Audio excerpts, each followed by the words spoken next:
Ladies and gents, Tyson Popplestone here. Welcome back. I'm joined again with the great man, Matty Powell.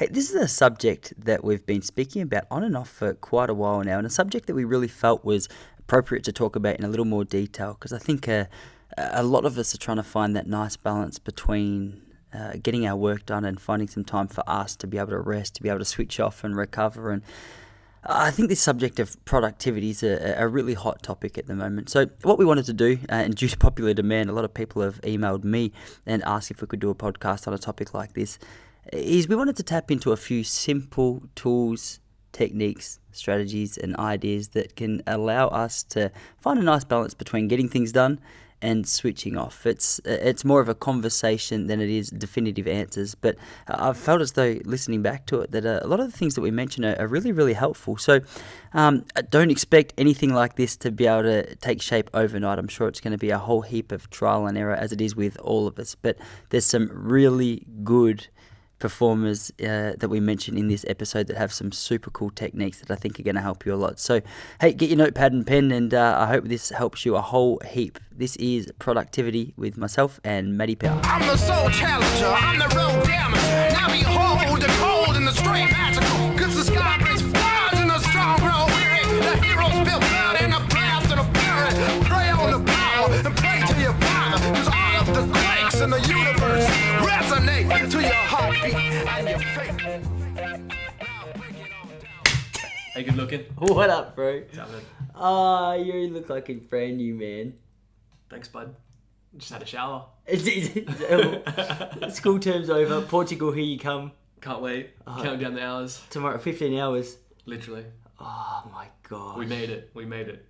Dude, what do the next 5 weeks look like? Oh man, Apart from just tanning. Yeah, well, I gotta go tomorrow and get some tanning lotion. I'm in the market for some new sunnies.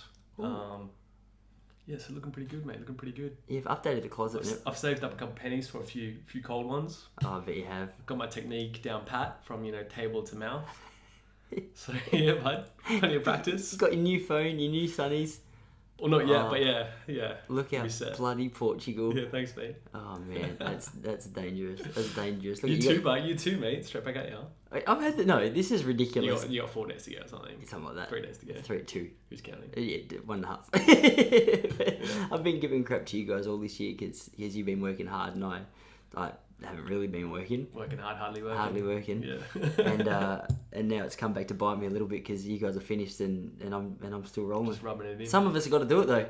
Some of us got to do it, mate. Otherwise the economy will just collapse. That's it, mate. Young minds, need to be moulded. That's you, bud. All yours. Anyway, man, pumped to have a chance to catch up before you go. Even though I'm hoping with all my heart that we can meet up in Croatia or somewhere in the next couple of weeks, this is going to be enough to just carry us all through. Wanted to talk a little bit about productivity. I can't believe we haven't talked about this yet. Yeah, no, hey. Yeah, I think it's come up a couple of times in conversation, but it's such a hot topic, especially I reckon with people our age. I mean, we're all looking at ways to get a little bit more out of our days and climb the ladder in whatever it is that we're doing. That obviously we want to know the tricks and secrets and ins and outs of how we can get a little bit more out of our day. So I've been doing some research this week, and I know that you're going to come out with some banging tools as well, just to be able to help us along. And for me, I'm not even necessarily thinking, I'm not trying to say I've got all the answers on how to be more productive. I thought a lot of the things that I've realised I'm going to come up with tonight, or a lot of the things that I'm going to repeat that I've learnt tonight, are more I guess challenging the common perception of what productivity is. Sure. And I thought a really cool foundation just to get this party started is I'm such a massive fan of Seth Godin's blog. Yeah. And actually I found this blog post of his today. It's from 2013, and I thought it just sets the basis for this chat really nicely. And then from here we can bounce off a few ideas and share a few tools and share a few of whatever it is that we're going to share. I can't wait to see what's on your list. And just take it from there. Sweet. Seth Godin, it's called a productivity gap. This is what he says. He goes, you think that with all the iPad productivity apps, smartphone productivity apps, productivity blogs and techniques and discussions, that would be more productive as a result. Are you more productive? How much more? I wonder how much productivity comes from new techniques and how much comes from merely getting sick of non-productivity and deciding to do something that matters right now. Isaac Asimov wrote over 400 books on a manual typewriter with no access to modern productivity tools. I find it hard to imagine they would have helped him write 400 more. Sure, habits matter. So does getting out of your way. But if you want to hide, really want to hide, you'll find a way. The instinct to produce great work doesn't require a fancy notebook. And I thought it was cool. So for anyone who doesn't know Seth Godin, he's a marketing guru. He writes a daily blog and he's really well known just all around the world for his really challenging, unique, just cool thoughts on life in general, but especially this marketing world. And what I love about what he's saying there is I feel like it challenges a little bit of the traditional view of productivity. Just get more done in less time. And he uses this, I hadn't heard of him before, this Isaac Asimov as an example, a guy who's written 400 books, a guy who's clearly productive, and a guy who at the time when he was writing didn't have access to the infinite amount of productivity tools that we have today. So I went a little bit further into this and just looked at what he had to say. And I saw an interview with Seth Godin where someone said to him, "So Seth, can you just tell us, what does it mean to be productive?" And he goes, yeah, it's simple. He goes, productivity is when the ship that you're on is sinking and your shoelace is undone. You don't stop getting off the ship to tie off your shoelace. He says essentially what it's all about is figuring out what is 100% essential, what really needs to get done, and getting rid of all the excess in order to focus on these few things. So I thought we could bounce a few ideas and a few little tools and just see where the conversation takes us. Because I think whenever we talk about productivity or whenever I hear about it, I at least leave with something a little more exciting or a little more, just something to challenge my common perception of what productivity actually is. That's just me as a foundation. I thought I'd throw that out there, handball it to you, see what your sort of first impressions of the word are. And yeah, definitely. No, man, like I like it already as a can of worms, I suppose.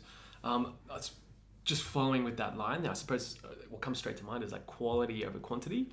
And with that quote that you just read, and we've talked about this before, but you're getting so busy and you're doing 101 things and you're ticking things off your list, your checklist, and a lot of it, you think you're busy and therefore you think you're productive, and that's the line. It's like, just because you're busy doesn't actually mean you're productive.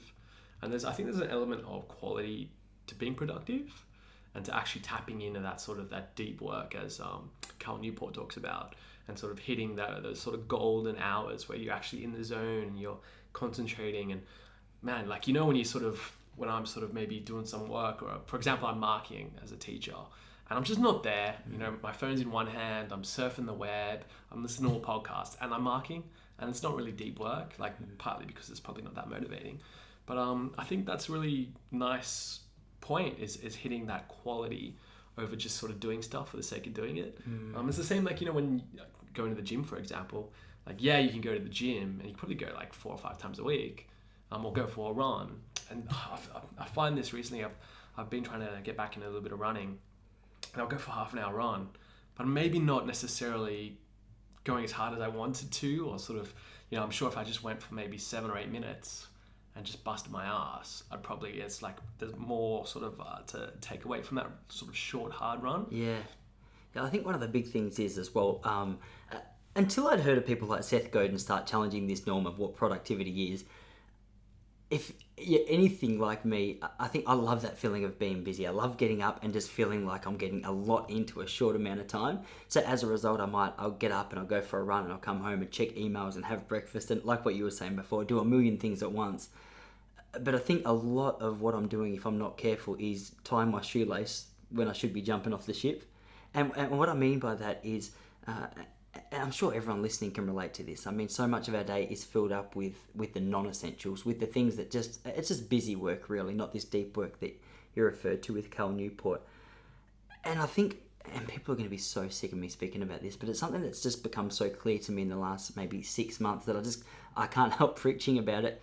This idea of being able to do deep work is so much easier when you have a whole heap of clarity on what it is you're actually trying to create. Because another thing Seth Godin said today that I loved was, a lot of the time, the reason that we're doing this busy work is because we're too scared to actually ship some quality work. He goes, it's when you actually create something that you know you should be creating and you release it, it's open to criticism and it's open to people's feedback and it's open to the possibility that it might fail.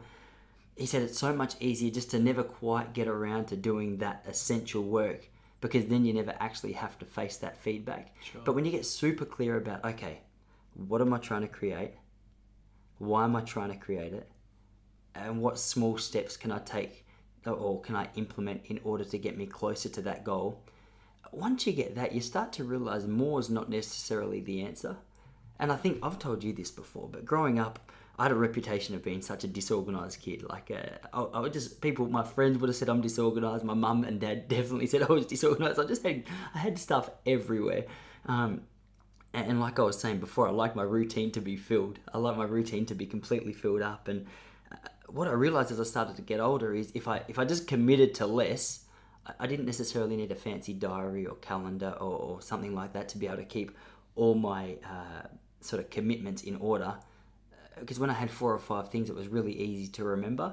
And I think for me right now, that's a really big thing. That's a big help. I've got my few simple things that I don't even need a calendar to keep up to date with it. But I know that once they're done, I'm taking steps towards what it is I'm actually trying to create in the work that I do. Yeah, sure. And I think that's what I love about what you were saying with Cal Newport. His whole idea of deep work is a little more in line with that. Yeah, definitely. What comes to mind with what you just said is this idea. It's called the 80-20 principle. It's also called like the Pareto principle.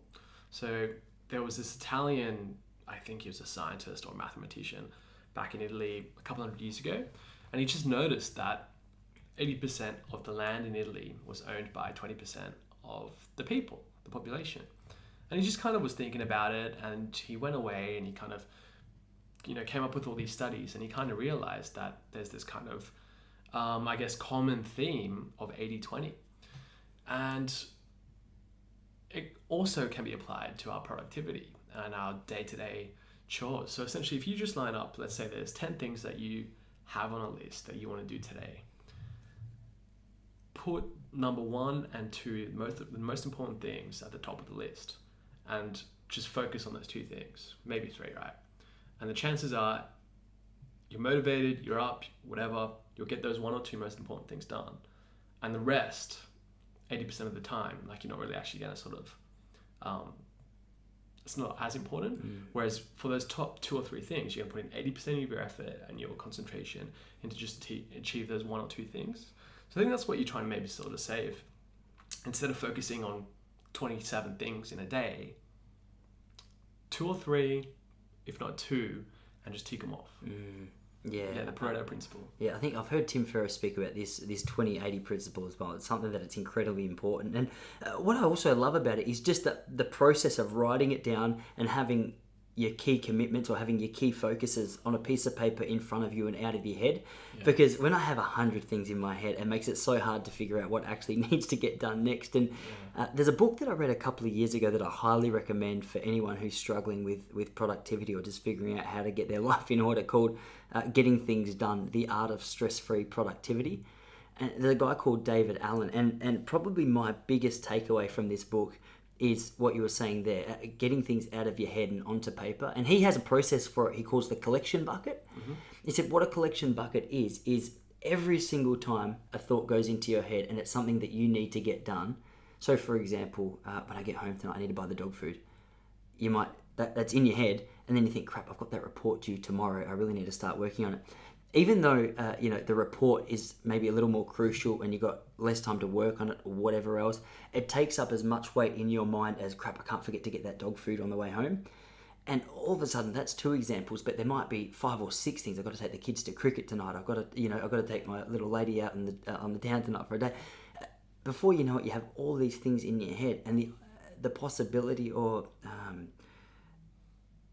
just the process of trying to figure out like the most important things gets really difficult when it's just flooded with thoughts. So a collection bucket is every time you have a thought, have a place. It might be a physical journal, it might be on your phone, it might be somewhere else, a place where you're not going to forget to look. I keep mine in my notepad just on my little iPhone. Every time I have a thought, I go, crap, okay, I've got to put that in collection bucket. So it's made my life so much easier. So now when I get up in the morning, and I'm far from perfect, but I'm got a lot better since I started doing this. I'll look at my collection bucket and I'll think, okay, what's urgent? Like what needs to get done today? And I'll put, like you say, maybe 2, 3, maybe 4 of the smaller ones down on my daily list. What's cool about this is over time, nothing is being forgotten about. Everything that you need to get done, whether it's urgent or long term, is forgotten about. As long as you keep going back to that collection bucket and having a place where you're not going to forget, these things gradually start ticking off. And I was nervous about it at the start because I was thinking, what if I forget to look, or what if it just becomes a big collection of things that I should be doing that I haven't done. And over time, I started to get confidence in myself because I was like, okay, I'm ticking these off. It's actually working. The things that I needed to get done are getting done. And it just takes that weight off your mind about, we all know how it feels when you've got a million things on your mind, you just can't think straight. I seem to be wired in a way that I just love to have a million things in my mind. So having something like this physically to take out of my head that won't forget, definitely just makes that process so much easier. Yeah, for sure. I remember a couple of years ago, mate, it was Tim Ferriss who inspired me to start writing things down as well. And it's called like the 2-minute journal, just in the morning. And whether it be, like you said, writing down or on your phone, or especially when you get to work and sort of got your work tasks as well, just spend 2 or 3 or 4 minutes, like you just said, numbers 1 to 5, and then as you go through your day, at lunchtime you just check it and tick it off. And I think, at the end of the day, if you've ticked off 8 or 9 or 90% or 100% of those things, then that's great. You can put your feet up at the end of the day and sort of have a beer or watch a bit of telly or just relax. Yeah. Just to sort of tie that in with another idea, which I really admire, is called like your masterpiece day. So essentially, all of us could have an idea of the perfect day in our minds. And I'm not talking about going to the beach and working your tan and sipping pina coladas, but like I'm just talking about like your standard Tuesday where you have to go to work. Like what would your perfect Tuesday look like, or your perfect Saturday look like, or whatever it might be. And essentially, there's nothing stopping you from writing down what your masterpiece day would look like, and just like and doing it. So for example, if you want to get up at 6:30 and go for a 30-minute jog, or go to the gym, and then have a healthy breakfast and go to work, that's like the perfect start to your day, or whatever it might be. If you want to get 30 minutes or 45 minutes of reading in somewhere, put it in and tick it off. And the point is, hopefully by the end of your day, by writing it down and looking back, you can say, wow, that was like pretty close to like the perfect Tuesday. Just a normal Tuesday, like I said. And then the point is, by the end of the week, you look back at your 7 days and you just ask yourself, like, how many days were pretty good days, or close to masterpiece days? And if if there were 4 or 5 or 7 out of 7, well, that's like an awesome week in terms of productivity and things you wanted to sort of achieve, or your health, or your fitness, or your social life, and so on and so forth. And then the whole idea is, so a masterpiece day turns into a masterpiece week, which turns into a month, which turns into 6 months, and all of a sudden, after 6 months later, you've written a couple chapters in a book, or you've started a journal, or you've lost 3 or 4 or 5 kilograms, or whatever it might be. And hopefully by the end of the year, you've had like a masterpiece year. And that's the whole idea, of just kind of, climbing the mountain step by step. We talked about the other day, marginal gains, 1 day at a time, 1 step at a time, 1% at a time. In terms of, I think that's like a really nice, powerful idea in regards to productivity. Yeah, I love that example. And I think I love the fact that you distinguish between this idea of getting up and having a pina colada on the beach and actually doing the hard work to create a life that in 10 years' time you're going to look back and be really proud of. Because I remember when I was younger and this conversation came up, I used to think about things that were just exciting. And the idea of pina colada on the beach was exciting, or the idea of having a big night with my friends was exciting, or the idea of just going for a skate with a mate was really exciting. And for me, excitement meant purpose. But I think the older I got and the more I look at it, the more I realize that some of the more important things in my life aren't necessarily exciting every time I do it. And the minimalists who I love and speak about quite a bit, one of the guys that works for them, Joshua Milburn, he always says that one of his key focuses and a daily commitment that he makes is to his writing. So aside from the stuff he does for the minimalists, he writes novels. He's a really passionate writer. He loves that field. But a lot of the time, he says when he gets up, he'll type for 3 hours in the morning, and a lot of that time it feels like it's a drudge. He doesn't feel excited about it in the moment, but he knows that discipline is building towards what it is that he's actually trying to create. And I love hearing that from people like him, because I think we can so easily mistake passion for purpose. And while it's cool to be really excited, just being excited for the next 10 years doesn't mean we're going to create anything really special. And I know this on my own personal level. Like, I set my alarm this morning before I went to work, and one of my mini habits or one of my daily commitments is exercise. Something that I feel better when I do. I know it's an investment into my long-term health, but when the alarm goes off at 6 o'clock in the morning and you're half asleep, it's the last thing you feel like doing. Sometimes I cave and don't, but I try and just be honest with myself and say, Tice, this is in line with your goal. It's in line with the long-term mission.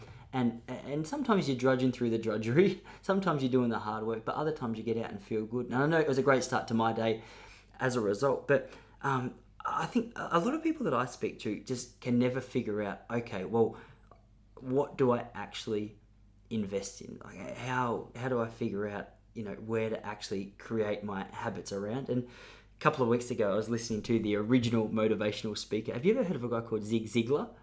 I heard of him. Yeah. Yeah. He was like on the old info commercial things. He would have been. I wouldn't be 80s surprised. Maybe? Yeah, I think so. He's actually, you can tell I've been on the Seth Godin bandwagon this week, because Seth Godin's a massive fan of Zig Ziglar, which is why I went back and started listening to him. He's really cool, really corny with some of his points, but they stand the test of time. But he's got this area in his book.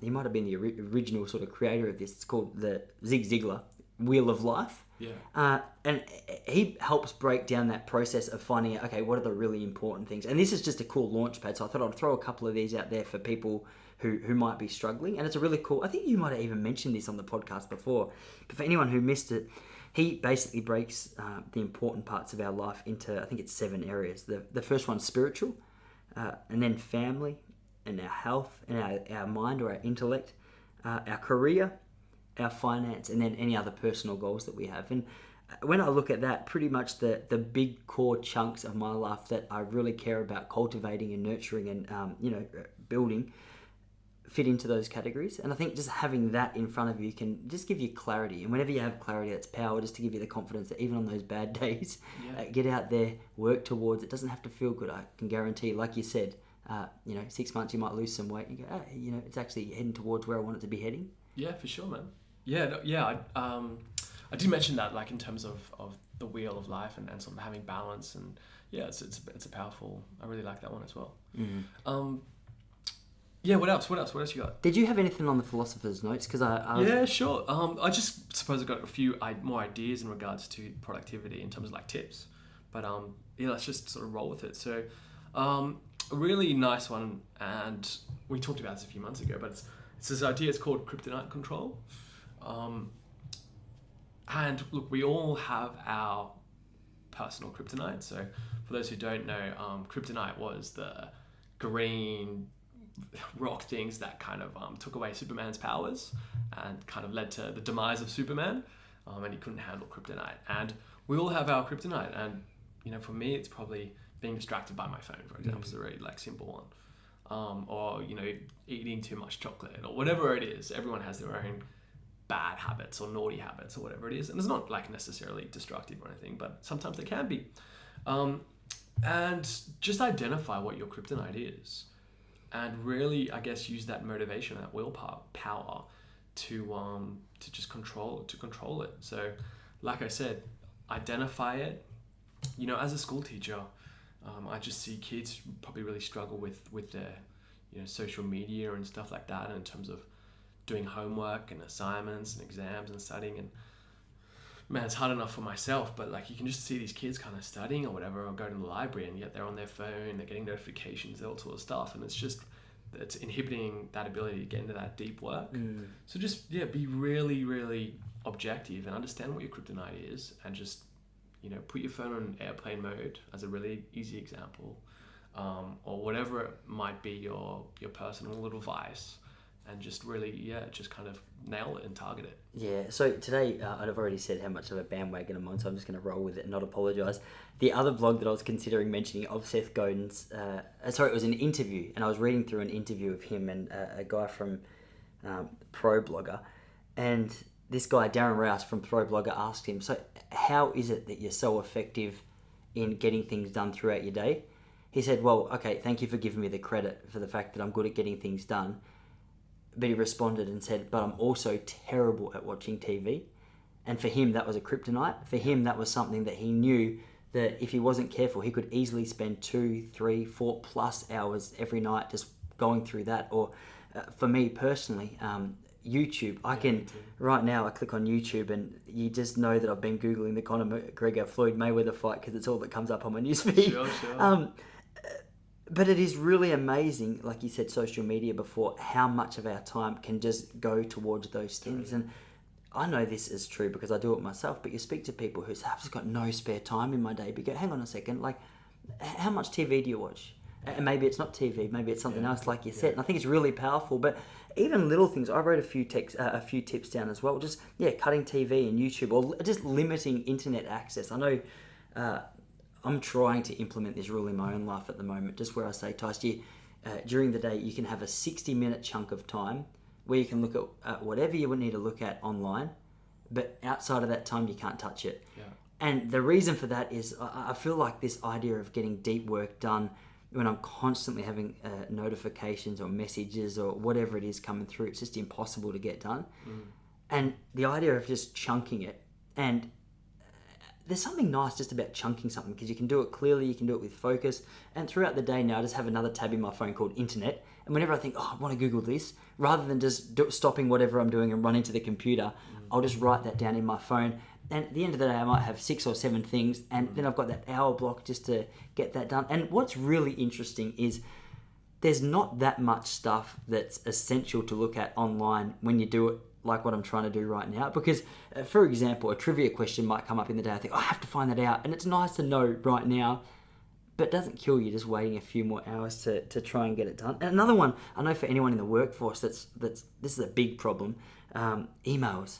I don't know what it's like in the school world, bro, but for a lot of the corporations and a lot of the business speakers that I hear speak, they say that people can go through a day checking, tens, hundreds of times, and just every time a notification comes up on their computer, just being distracted by it. I think there's just so many little tricks and strategies that you can eliminate just to create that time in your day. Yeah, spot on, man. And like, just to sort of add to that as well, your idea as well there, like with the 1 hour of internet, and another idea which is similar is this idea of like AM and PM blocks.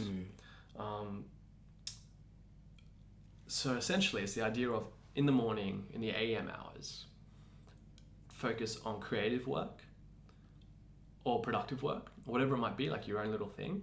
And I think this was like a really cool idea. So, and I've also really tried to be diligent about it, but you can just so easily sort of roll out of bed and open up your phone or your laptop while you're having breakfast and jump on Facebook or Instagram or your emails. And before you know it, there goes 45 minutes of your day. And you just go, because you just kind of just go with it. And it's the idea of just having this whole AM block of just having no external distractions. And I think that's really powerful. Like you use a similar example there with 1 hour at night. And I think if people are at work or at school or studying or whatever, spend a certain amount of time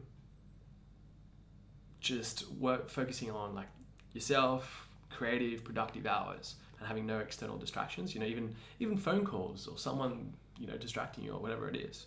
And then in the PM, you focus on it's called reactive work.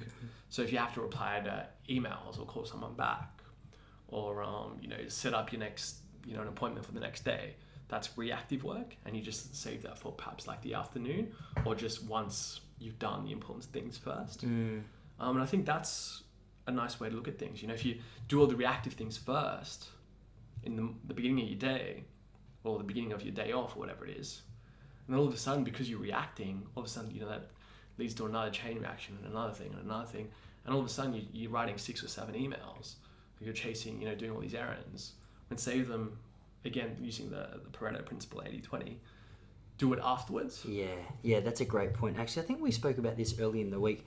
Haruki Murakami, the Japanese writer, has a really interesting program. He says that whenever he's writing a novel, he's got a very, very simple task. But you just reminded me when you're talking about the creative stuff in the morning and everything else in the evening. And I think the fact that I remember what he says just shows how simple it is, because it wasn't a long, difficult thing to follow. He says, when I'm trying to write a novel in 12 months, he goes, my routine is simple, but it's difficult over time. He says, I'll get up at 4 a.m. and I'll write for 5 or 6 hours. He said that's no distractions. That's just him in front of his computer, just writing. And then in the afternoon, he'll head out. He'll go for a 10K run and swim 1,500 meters, just to chill out. He goes, in the evening, I'll come home. I'll listen to some music and I'll read. I'm in bed by 9 o'clock and I'm up. And what I love about it is he's not doing much. He's got 5 or 6 things in his day that are important to him. But this guy, and I couldn't even tell you how many best-selling books the guy's written, but he's a massive bestseller in this scene. And I think when you hear a guy like that say how simple his routine is, it makes you realize that a lot of the stuff we're doing is just busy work. If you can eliminate the excess and forget about your shoelaces when the ship's sinking, it makes it a lot easier to focus on the really essential work. Yeah, man. I think that story, that little sort of example, is just perfect and sort of beautifully summarizes the whole thing that we're talking about. And I'm sure if you look at most people who have been successful and done certain things, and another key word there, what you just said, or you didn't actually say it, but it's just the idea of routine, and the power of routine. And I know, speaking to a couple of friends that come to mind in particular, but like just this idea of routine. And so for me, while going to work and all that sort of stuff, you actually do have that sense of comfort, because I know I'm getting up at a certain time. I've got my routine. I have like my banana and my coffee at sort of 10:30 in the morning. Have my lunch, and being a school teacher, it's sweet, because it is like literally like clockwork. And I go to the gym in the afternoon or whatever. I've got an hour to maybe do some writing, and then I maybe got like a couple of hours at like in the afternoon or at night to chill. So like my routine is locked in. And like you just said there with Murakami, I think like the power of routine is so underrated. And I know, like, I've got these holidays coming up, for example, and I'm gonna sort of be out of routine and out of whack. And I kind of know, like, it's fine, but I just know my productivity is just gonna kind of slide a little bit in terms of sort of keeping fit and going to the gym and trying to do some of those things. But that's not, I'm going on holiday. I'm not too worried about it right now. But just that idea of routine is just so powerful. Yeah, I think that's a good point. And actually, I noticed this in myself lately. So I'm working really weird hours, as you know. Some days I'm working in schools, other days I'm not. And on the surface, I love the days where I'm not in a school, because it allows me to work 100% my own stuff, work on the podcast and the blog and the school stuff I'm getting back into when I get back to Australia. But on the days where I am working as a teacher and going into a school, you said like clockwork, it forces me to be really productive with the time. So I knew that once, so I was up at 6 this morning, went for my run, had brekkie, whatever, got out the door at school. I knew that you were going to be here around 5:30. So when I got home, I had about an hour and a half, 2 hours to, go and finalize some prep for this podcast. And it felt really good to get that work done. Yeah. And I think, that if you can find that routine in some capacity, it's difficult in my situation because my routine's so all over the place. I either need to be full-time by myself so I can just get something down pat, or full-time teacher so I can just go with that. But man, I definitely know my head feels so much better with this routine that you're speaking about. Yeah, or just doesn't have to be anything too crazy. Let's just say you sign up to the boxercise class 3 times a week at 6 p.m. And boom, like all of a sudden that becomes a routine. All of a sudden, it's 5 o'clock, you go to the gym, you go to boxercise, you do your thing, and it just becomes second nature. And, it's this whole idea as well of like creating habits. And there's all these sort of contradicting studies about creating a habit. I think that like the common one and the universal sort of consensus is that it takes about 60 days to crack a habit.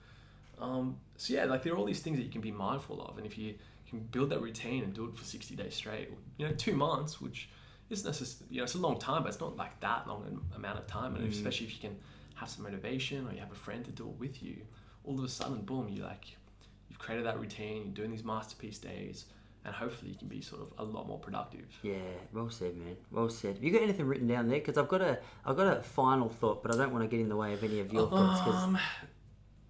Mate, just probably like just a couple 2-minute ones. So first of all, I guess just motivation.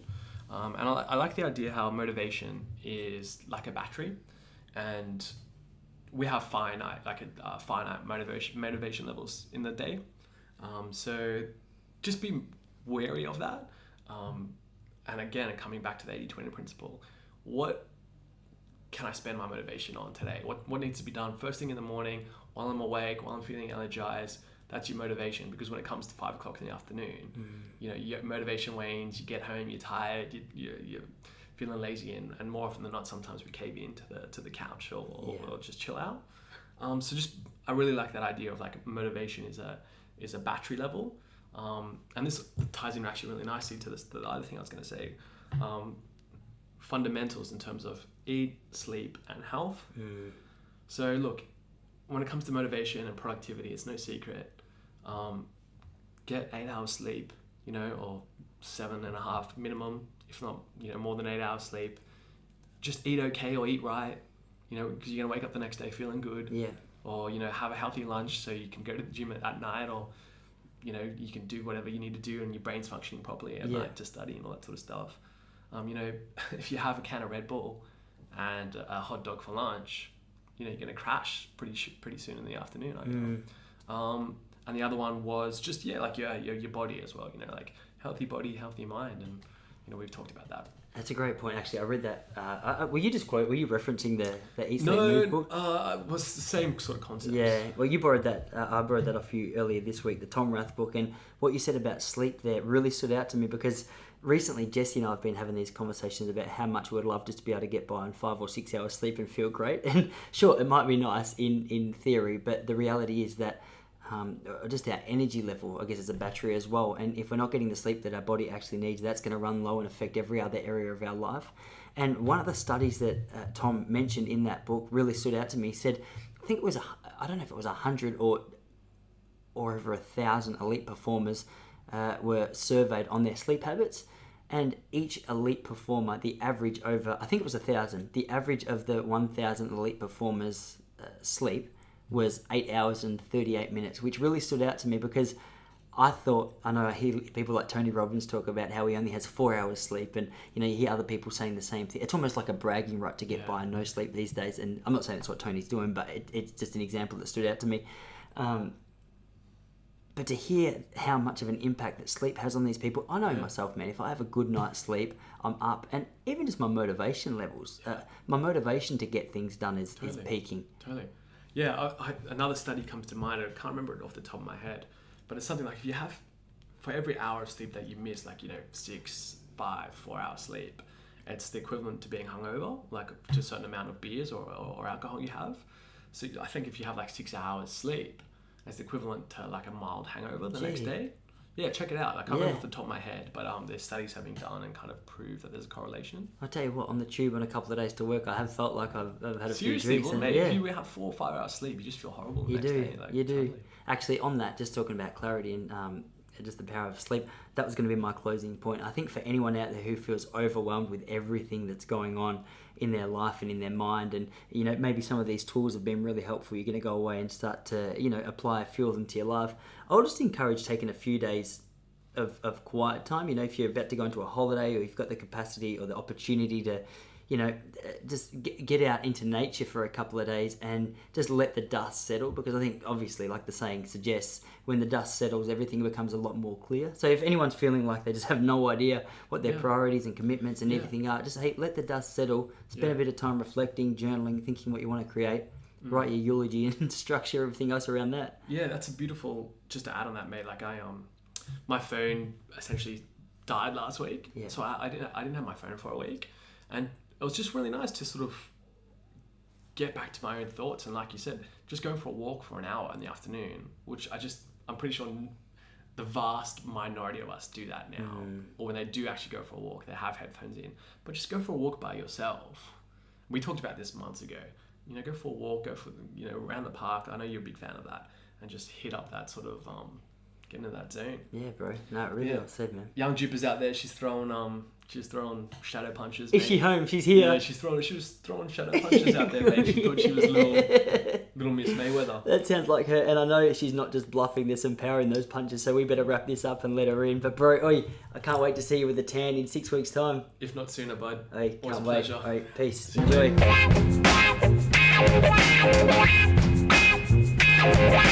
mate.